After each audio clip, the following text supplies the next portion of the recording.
Honourable Member for Elmwood-Transcona. Thank you very much, Mr. Speaker.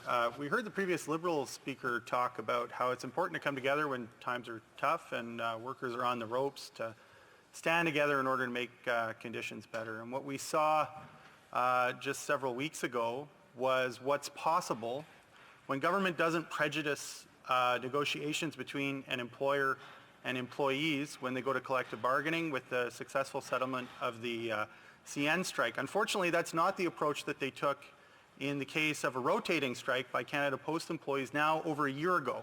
Instead, they prejudiced the negotiations early on by taking sides.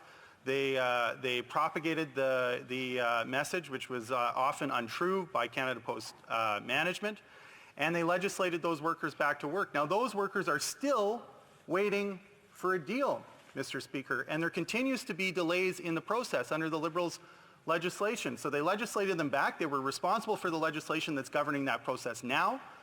Not only that, but they're the ones who hire the management at Canada Post, and the minister has the opportunity to intervene. So will the minister get involved and get these workers who are working in a workplace with an unacceptably high rate of injury back to work on fair conditions?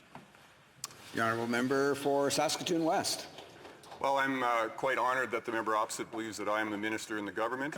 I cannot speak for the government, and I do agree, though, that we need to allow the businesses of our country to have a stable and fair playing field, stay out of their way so that they can do what they do best.